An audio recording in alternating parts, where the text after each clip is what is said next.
에반게리온의 세계에서 사도는 제3신 동경시를 수차례나 침공한다. 한 사도가 격퇴되고 나도 얼마 지나지 않아 그 다음 사도가 찾아온다. 도대체 에반게리온의 사도들은 무슨 이유로 인류를 공격하는 것일까?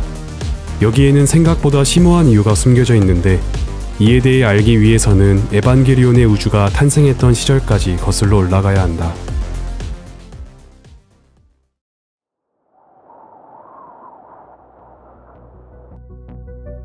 우주가 탄생한 후 가장 먼저 존재했던 제1시조 민족이 있었다. 그들은 신의 권능에 버금갈 정도로 고도의 기술력을 발달시켰지만 수억 년 전 알 수 없는 이유로 멸망 직전에 몰리게 되어 전 우주에 자신들의 피조물이 담겨있는 생명의 씨앗을 퍼뜨리게 된다. 생명의 씨앗은 빈 행성에 생명을 번식시킬 수 있는 구조체로 그 행성의 모든 생명의 시초가 될 최초의 피조물과 롱기누스의 창, 그리고 그들을 옮기는 운반체인 달로 구성되어 있었다. 생명의 씨앗이 행성에 도달하게 되면 최초의 피조물은 롱기누스의 창과 결합하여 생명의 나무를 만들어내며 이 생명의 나무로부터 생명이 창조되어 나가기 시작한다. 하지만 그들은 자신의 피조물이 자신과 같은 권능을 갖기를 원하지 않았다. 그것은 자신들에게조차도 위협이 될 수 있는 일이었기 때문이다. 그래서 창조주인 제1시조 민족은 자신들의 권능을 생명의 열매와 지혜의 열매로 나누어 씨앗에 담았다. 생명의 씨앗에는 이 두 열매 중 오직 한 가지 종류만이 탑재되어 있었으며 피조물이 두 열매를 모두 갖는다면 곧 신과 같은 존재가 되기 때문에 이를 방지하기 위해 한 행성에는 두 열매의 씨앗이 모이지 않도록 설계하였다. 만일 그런 상황이 발생하는 경우에는 롱기누스의 창이 한쪽의 피조물을 찔러 봉인함으로써 다른 한쪽의 피조물만이 살아남게 되며 비상사태를 대비하여 최초의 피조물의 몸에는 강력한 안티-에이티 필드를 발생시켜 생명체들을 몰살시킬 수 있는 자멸 프로세스 또한 함께 탑재되게 된다.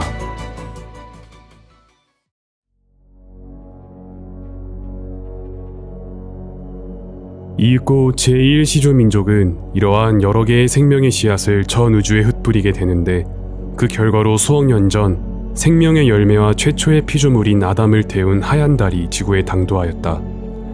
이들은 비어있던 행성에 생명을 불어넣기 시작하였으며 아담과 그의 후손들이 지구 위에서 번성하기 시작하였다. 하지만 곧이어 사고가 벌어지게 되는데 원래는 다른 행성으로 향하고 있던 또 다른 씨앗, 검은 달이 소행성과의 충돌로 인해 지구로 궤도가 틀어져 버린 것이다. 이 검은 달에는 지혜의 열매와 최초의 피조물인 릴리스가 실어져 있었는데 이 사고로 인하여 검은 달은 지구에 거대한 폭발을 일으키며 충돌하게 된다. 이 충돌로 인하여 원래 지구에서 살아가고 있던 본래의 주인 아담의 후손들이 봉인되어 오랜 시간 동안 잠들어 있게 되는데 이것이 바로 최초의 충돌인 퍼스트 임팩트이다. 한편 뒤늦게 도착한 릴리스를 봉인했어야 할 검은 달의 롱기누스의 창은 충돌의 과정 속에서 심우주로 유실되어 버리고 도리어 하얀 달의 롱기누스의 창이 작동하여 역으로 아담을 봉인하게 된다. 이렇게 아담의 후손들이 퍼스트 임팩트의 충격으로 봉인되어 있는 틈을 타 지혜의 열매를 지닌 릴리스의 후손이 지구 위에 번성하게 된다. 다만 릴리스의 후손은 롱기누스의 창이 없어졌기에 생명의 나무를 만들지 못했으며 검은 달에 실려있던 영혼들은 릴리스의 몸에서 흘러나온 피의 바닷속에 엉겨붙어 불완전한 생명체들을 탄생시켰다. 이들은 영원의 삶을 지닌 완전한 개체가 아닌 필연적으로 죽음을 맞이하게 되는 불완전한 존재였지만 지혜의 열매를 지닌 릴리스의 자손이었기에 번식과 진화라는 과정을 고안해내어 그들의 생명을 계속 이어나갈 수 있게 된다. 이러한 릴리스의 불완전한 후손들인 릴림이 바로 지구의 인간들이며 롱기누스의 창에 의해 봉인된 채 남극의 빙하 아래 묻혀있는 아담의 후손들이 바로 사도들이다. 즉 지구에 살고 있는 인간들은 불시착한 릴리스의 후손으로 본래 지구의 정당한 주인인 사도들을 밀어내고 번성한 불청객인 것이다. 이것이 에반게리온의 세계에서 인류가 가지고 있는 원죄이며 인류의 문명은 이 원죄를 간직한 채로 번성하게 된다.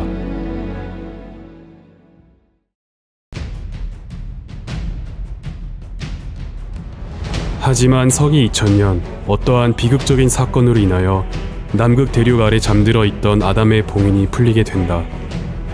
남극에 파견된 조사단원들이 남극의 빙하 밑에 봉인되어 있던 하얀 달의 계승자 아담의 유해를 발견하게 된다. 조사단원들이 아담의 신체를 대상으로 여러 실험들을 진행하던 도중 아담에게 인간의 유전자를 주입하는 접촉 실험을 진행하는 과정에서 아담이 갑자기 불안정해지고 급기야 봉인이 풀려버리는 사고가 발생하고 만다. 조사단원들은 롱기누스의 창을 이용해 아담을 다시 봉인하려 하였으나 고작 아담의 주요 장기인 S2 기관을 손상시키는 데 그치고 오히려 롱기누스의 창이 아담의 몸과 결합하여 생명의 나무를 탄생시키게 된다. 봉인이 해제된 아담은 릴리스의 후손들을 지구에서 제거하기 위해 대재앙을 일으키게 되는데 이것이 바로 세컨드 임팩트이다. 세컨드 임팩트의 위력은 무시무시하였다. 아담이 생성한 강력한 안티-AT 필드로 인하여 남극 주변의 모든 생명체는 박테리아 단위까지 제거되었고 남극 대륙 자체가 파괴되어 소멸하고 만다.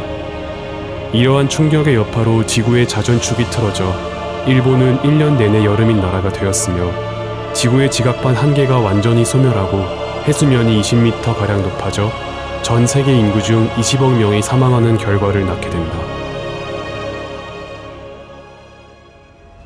그러나 본래대로라면 지구상의 모든 인간을 멸종시키고 끝났어야 할 세컨드 임팩트는 도중에 중단되고 마는데 롱기누스의 창이 아담의 S2 기관에 손상을 입혔던 탓에 아담은 스스로의 힘을 견뎌내지 못하고 공중 분해되었기 때문이다. 이로 인해 세컨드 임팩트는 인류를 멸망시키지 못한 채 종결되고 만다. 이후 모든 것이 파괴된 인류는 일본 열도의 새로운 도시 제3 신동경시를 건설하고 세컨드 임팩트로 인하여 봉인이 깨어나 활동을 재개하게 될 아담의 후손 사도들의 침략에 대비하여 네르프라는 단체를 결성하게 된다.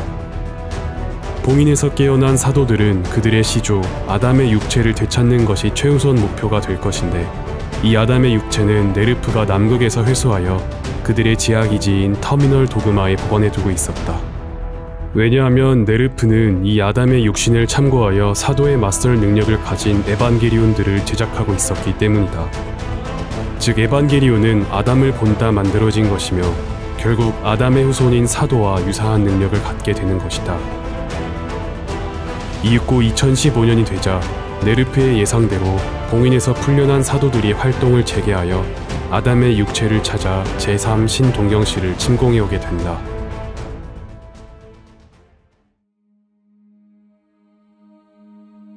사도들은 왜 자신의 시초, 아담의 육체를 노리고 있는 것이며 그들의 계획이 성공하게 된다면 어떤 일이 발생하기 때문인 걸까? 여기서 바로 에반게리온 세계관의 대주제가 드러나게 된다. 사도와 에반게리온은 인류 군대의 모든 무기를 무력화시켰던 AT-필드란 방어막을 사용한다.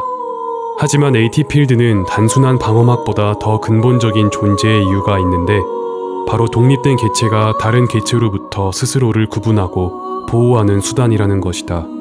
즉 AT-필드란 타인과 나라는 존재를 구별해주는 장벽이며 모든 독립된 개체는 AT-필드라는 칸막이를 통해 자신을 타인으로부터 구별하여 형체를 유지하고 있는 것이다. 하지만 인간의 경우 릴리스의 피로부터 탄생한 불완전한 존재라는 한계가 있었기에 이들의 AT-필드는 굉장히 미약한 수준이었다. 인간은 사도나 에반게리온과 같이 온전한 AT-필드가 없었기에 나와 타인의 경계가 흐릿해져 타인을 필요로 하는 존재가 되어버린 것이다.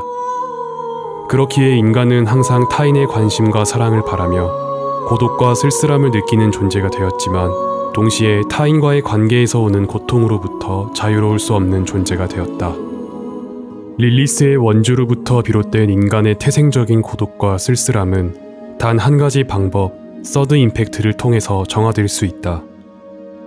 사도가 아담과 결합하게 되어 강력한 안티-AT 필드가 발동하게 되면 이로 인하여 개개인의 인간이 형체를 유지할 수 있도록 돕고 있던 AT 필드가 중화되어 스스로의 형태를 잃어버리게 되고 지구상의 모든 인간들은 릴리스의 피해 형태로 환원되고 만다. 형체를 잃어버리게 된 인류의 영혼은 하나로 합쳐져 인피니티를 이루게 되는데 그 안에서는 AT 필드가 존재하지 않기 때문에 자신과 타인의 구분 또한 없으며 따라서 타인으로부터 오는 고통도 혼자이기에 존재하는 쓸쓸함도 존재하지 않는다.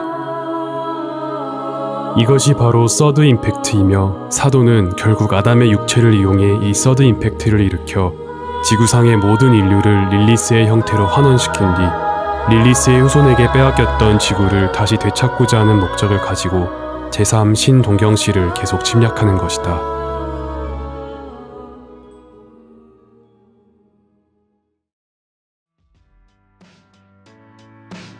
그렇다면 사도들은 그들의 목적을 달성할 수 있었을까? 사도들은 결국 아담과 결합하는 데 실패하지만 서드 임팩트는 금지되었던 아담과 릴리스의 결합으로 인해 일어나게 된다. 이로 인해 모든 인류가 릴리스의 피해 상태로 돌아가며 하나의 초월적인 존재로 재탄생하게 되는 길목에서 주인공 이카리 신지는 서드 임팩트를 진행시켜 원죄가 씻어지고 누구도 외롭지 않은 세계 속에서 살아갈 것인지, 아니면 스스로의 불완전함과 나약함을 인정하고 서로 관계를 맺어가며 이를 극복해 나가는 세계 속에서 살아갈 것인지 선택을 하게 된다. 모두가 저마다의 결핍을 갖고 타인을 욕망하지만 동시에 관계에 서툴러 타인과의 뒤섞임이 공포스러워지는 이 세계에서 우리는 괴로워하며 갈등하게 된다. 타인에 대한 욕구는 그에 상응하는 필연적인 고통을 수반한다. 그 고통이 두려워 관계를 끊고 스스로를 고립시키며 혼자만의 세계 속으로 숨어 나오려 하지 않던 이카리 신지에게 사도들은 질문을 던진 것이다.